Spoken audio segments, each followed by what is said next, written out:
Howdy doody, ladies and gentlemen. Welcome to Day 9 Daily number 544, where we inhale our own saliva and learn to be a better gamer. In today's daily, we were going to be doing this in-depth exploration of KATZ Zerg vs. Protoss style, but the beta servers were down for a while, all the while where I would normally be doing the preparations. So we're still going to do the same thing, but it's going to be a lot more casual, a lot more fun, a lot more exploratory. Regardless, allow me to tell you that in today's daily, what we're going to be doing is looking at KATZ doing variations on 4-hatch before pool in Heart of the Swarm, and performing it well. We're going to look at an introductory game, where I'll be talking extensively about various timings that we will be doing. And we'll be looking for if we're going for 4-hatch. And then we'll look at a game where we actually get aggressed upon. We get attacked early, which you'd think that you would die, but don't worry, KATZ will show us through how we end up dealing with that and how we counter-respond. And then we're going to wrap up with a game that's just awesome, because that's how we fill content when we can't get on the beta to prepare.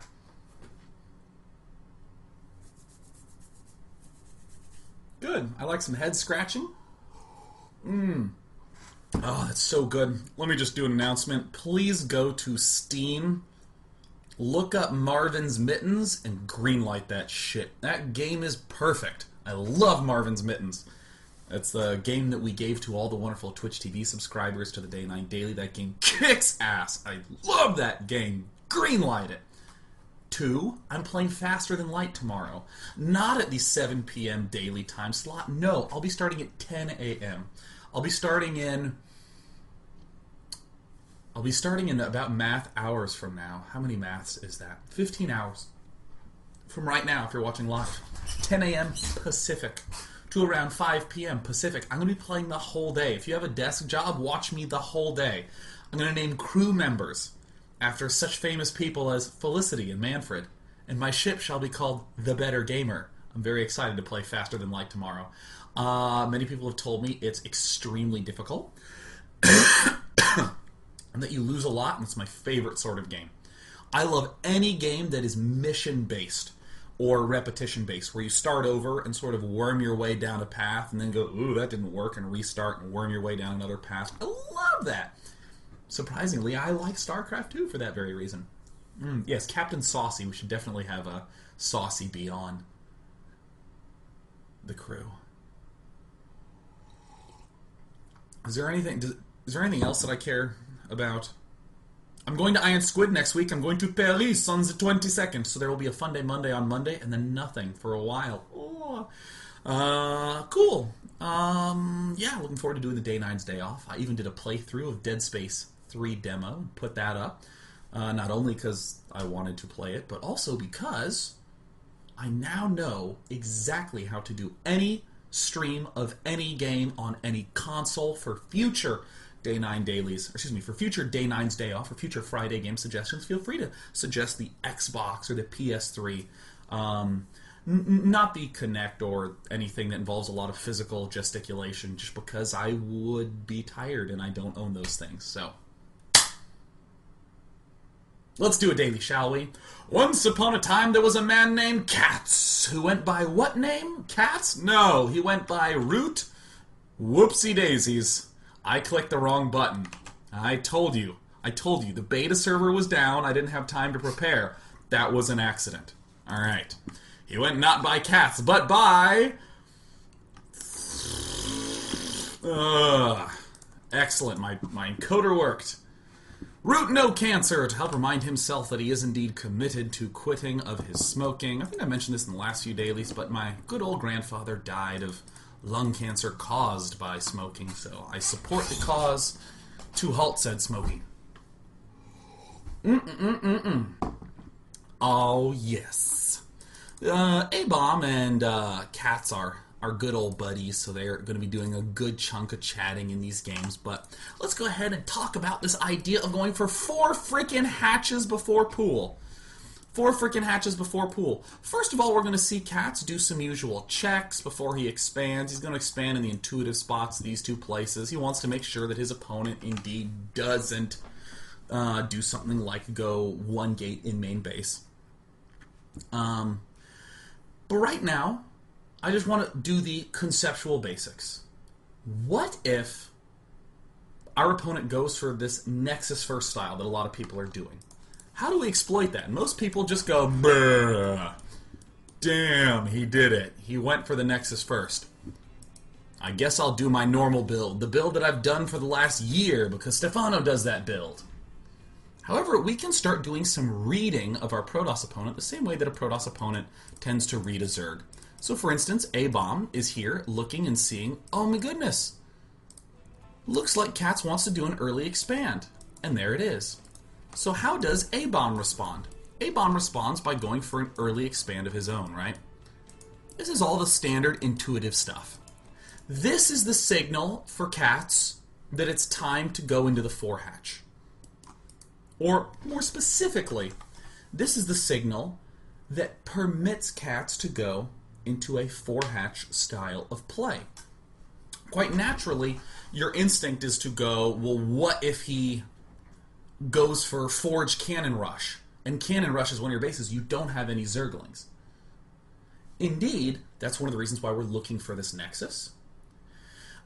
This Nexus first, or in particular the late Forge, the late all the other things. Even if he does go for this very, very fast Forge Cannon Rush thing, we still end up being okay because we have such an amazing economy. We can just wait till the cannons finish and then cancel this hatchery and move somewhere else. It's really, really costly for a Protoss player to Cannon Rush here and Cannon Rush here and prevent you from re-expanding up here. And of course your main is safe throughout all this because the cannons will really not be able to push onto creep. So we see A-Bomb is doing the standard sort of thing. Also, you don't have to abandon logic. You don't have to say, oh, well, I guess since day 9 repeated what KatZ has said in his games, and day 9 said that it's pretty safe against cannon rushes, I don't need to look for a cannon rush. It's great to try to deny cannon rushes with a drone. This is excellent. This is fantastic. Nothing wrong with using intuition. And then we see that KatZ will follow up by building a 4th hatch here. Now this, I think, is an interesting surprise. It certainly was to me in watching these games, because when I hear 4 hatch before pool, I think like an ordinary Zerg player, and I think, a derp. If I can build an expansion, I may as well do it, right? This is a very subtle move. This joins the creep from this base to this base. What we'll see in this game is specifically the creep use out of this hatchery in dealing with early pressure, because it allows us to get Queen 1, 2, and 3 all the way to this expansion, and of course all the way back to our natural should there be a threat. With this hatch not being here, we would not really have that solid enough defense. So we can start getting some comfort in our timings. A gateway should not be finished until around 4:30. That is frankly just an early gateway. That's a solid, swift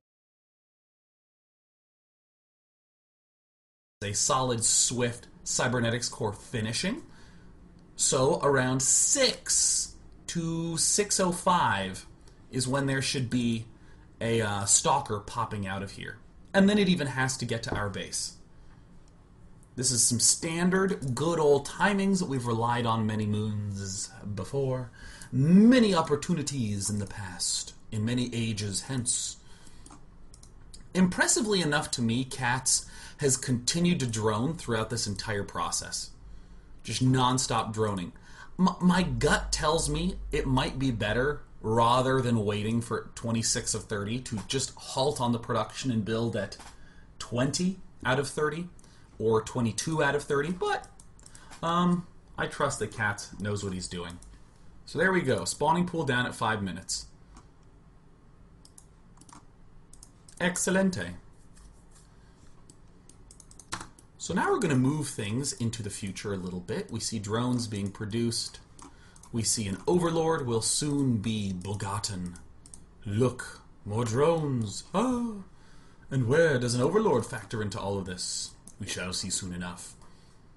So right around 6 is when technically things could begin getting a little bit hairy for us. A zealot should be on its way. Alright, cool. And shortly thereafter we should see a stalker end up popping in. A mothership core, something that people are all up and excited and in arms about its total awesomeness. This mothership core actually happens at a weird time for Protoss. And I'm actually going to take a break from looking from KATZ's point of view just to illustrate this. There's, the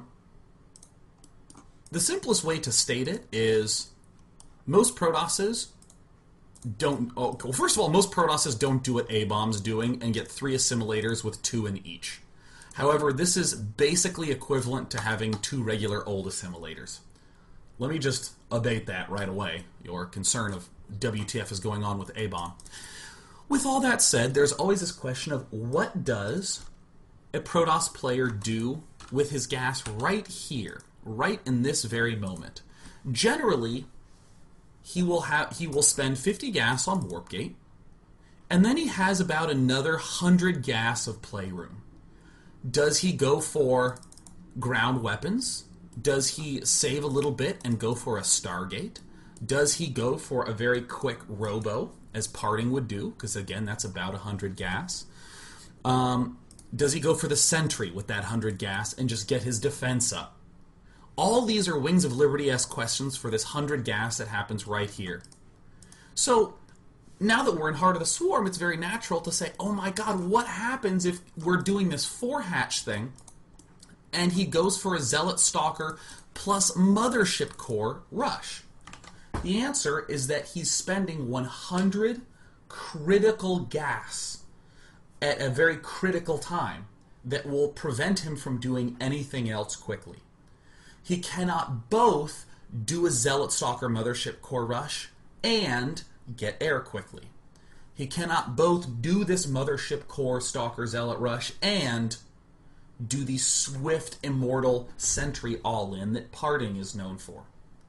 He could start the Stargate or start the Robo, as in the other early aggression tactics of Wings of Liberty, and then do a delayed Mothership Core rush. But for this particular time, the critical 100 gas that players really need to make a big decision on what to do with will be dumped into Stalker Mothership Core by A-Bomb. And as a result, we're going to see KATZ have a nice defense in what many would consider the most aggressive of possible avenues. So here we see that the pool's done. Queen 1 in the main, Queen 2 over here, Queen 3 on this hatch, and Queen 4 on this one. We just slam out all the queenies. I don't see anything wrong with building a pair of Zerglings, but likewise, nothing wrong either with doing this sort of just slam out all the drones, or you could even have a drone poach ahead a little bit. KATZ did a full sweep of this base upon seeing nothing. Generally, I would assume either a Mothership Core rush happened, or he's getting ready to do some sort of huge Warp Gate attack. And if he did go for that Mothership Core type thing, then I'm going to be quite thrilled about that. I do think that there's a little bit of lack of scouting up in this area. But, oh my god. Oh, son of a bitch. Oh, damn it all to hell. Look at that. Oh my god. What time is it? 7:20. Took me 15 minutes to see that I had the sound off. Crap crud. Double butts. Oh my god. Everyone needs to finish their whole drink. I can't believe I had the sound off that long. Oh my god, I was listening to such good music when I was watching this game. That's why I'm so embarrassed. My heart hurts. It stings.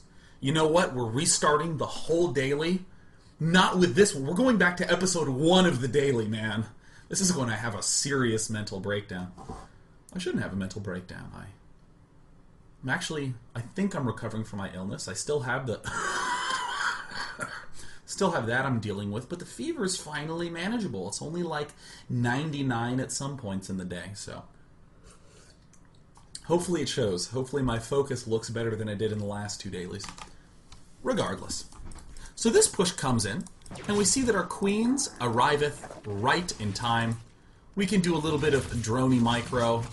This zealot escapes our clutches, much to our chagrin, yet no problem. We see KatZ returns to a pretty standard schedule of injecting. And there, the Mothership Core reveal, this is a very nice reveal that we had ever so briefly. This is a strong signal that our opponent is going down some delayed tech path, generally with low gateway count. Although this is not a solid indicator, I will say that most players are opting to Mothership Core about now when they have intentions of early expanding to a third base. So, nifty. Nifty-tastic. So elastic.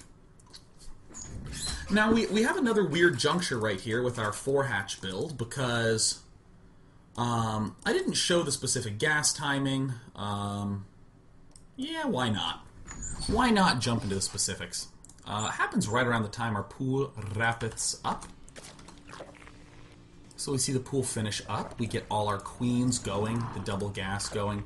But you think about, how does a normal Zerg player roll? A normal Zerg player goes for a fast layer, powers lots and lots of drones with that fast layer, and then does a tech path like...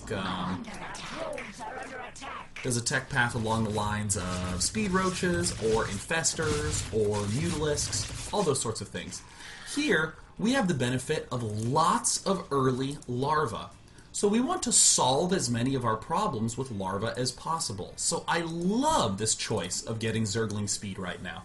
I think this is a fantastic choice. This is a great way to exploit this early fourth. And even then, 7 minutes and 30 seconds to start a layer is not late in the slightest. It's quite a typical good old solid time. So we see continued pressure brings a smile to our face. Already, KatZ has 5 geysers down in full, is getting the Roach Warren right at the same time he starts the layer, as all would be standard in a typical Zerg versus Protoss game. And now, with just a swift flood of units upon seeing this attack, this doesn't even interrupt our droning very much. This Protoss player has been excellent with his droning, but notice we have 14 larvae. We can easily shove that straight into 14 drones if we so need to. And with our speed finishing up, we can do these very odd timing attacks that happen before 10 minutes. This pre-10 minute push is unique to this 4-hatch style. Why is that so? Because of 2 reasons. For one, most of the time if a player builds a lot of speed Zerglings before 10 minutes to put on pressure, he has sacrificed a lot of economy back home. He's really wounded his own economy. Most Protoss players are almost happy to see that. They're like, alright, cool, then I'm not going to be up against a scary mid-game at all. But, however, here, we're not messing up our economy at all. We have 4 freaking hatches. The second one is that most of these little timing attacks where you poke up and see a base, you would just kill it off as the Protoss player. You would just slay this into oblivion because your opponent only really has 2.5 hatches of Zergling production. But here we already have a full 4. So our 9 to 10 minute timing attacks, this weird timing attack section, is suddenly much, much stronger. We do have to be mindful and watchful of these type of things. However, we saw an early Mothership Core, so we just know that we can spread our Overlords out and not worry about too swift air aggression from him. Some attempts to take an expansion, no big deal. A pre-Stefano timing push, right? Before the infamous 11-11. Protosses who nowadays are getting real over-eager, especially given all the new utilities in Heart of the Swarm, just get frickin' shut down. We have a real heyday with this opening from Cats, from 9 to around 14. More warping ins, no big deal. Cats is going to respond in a pretty basic way. Units swarm in, kill units with more units. A delayed pair of upgrades, yet upgrades nonetheless. Roaches at the front. And then Cats is pretty much free to do as he pleases. He goes for the Corruptors. He saw a Colossus. He has shut down this expansion. It's a very, very big, juicy mid-game play. And I love me some mid-game attacking. All players are freaking late-game focused, man. I like the mid-game. I like Roach Hydra. Oh, yes. And everything, I think, is fairly intuitive from this point on, which gives me a perfect segue to go into part 2. So, because we've been denying these expansions so much, notice how everything is a preemptive transition. We preempted the Corruptors. We saw that there were some inklings of Colossus, so we just swarmed that amount of units up to be able to swing right on in.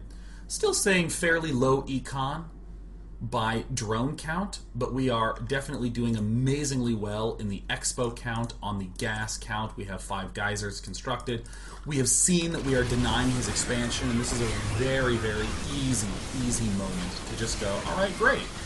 Denying your expansion once again. Going in for the easy win. Fantastic. Fan-freaking-tastic. Well played. GG. Oh yes.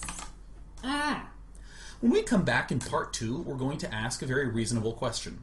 What happens if we do this kind of opening, but our opponent decides to attack us a lot more aggressively early on?